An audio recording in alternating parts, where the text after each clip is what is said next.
நம்ம முன்னாடி பார்க்கலாம் பெரிய ஒரு டால்மென் இருக்கு. சுற்றிலும் வட்ட வடிவில் இந்த மாதிரி இந்த கட்டுக்கல் கடகாலுக்கு பயன்படுத்தும் அந்த மாதிரி கட்டுக்கல் மாதிரி வெட்டி எடுத்து சுற்றிலும் ஒரு லைன் வந்து அமைச்சிருக்காங்க. அதுக்குள்ள இந்த மாதிரி சின்ன சின்ன கற்களை கொட்டி இருக்காங்க. அதுக்கு பக்கத்துல இந்த மாதிரி ஒரு லேயர் 2 லேயர் இல்லைன்னா அவங்க பெரிய மனிதர்கள் தகுந்த மாதிரியான கிரேடு இருக்குமா என்னன்னு தெரியல.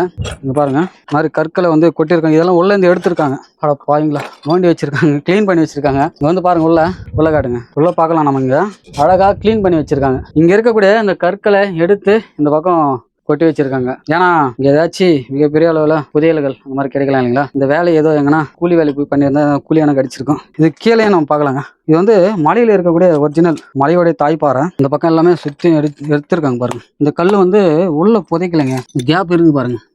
புதையல் வேட்டைக்காரனால நமக்கு ஒரு சில விஷயங்கள் தெரிய வருது. ஆனால் ரொம்ப ஸ்ட்ராங்காக இருக்குது. அந்த கல்லுக்கு நல்லா சப்போர்ட் கொடுத்துருக்காங்க. இந்த கல் கொஞ்சம் எடுத்துருந்தா இது வந்து மூடிட்டு இருக்கும். இது மேலே இந்த கேப் ஸ்டோன் காணும். இதோடைய முழு வீடியோ பார்க்கணும்னு வச்சிங்கன்னா கீழே இருக்கக்கூடிய லிங்கை கிளிக் பண்ணி பாருங்க.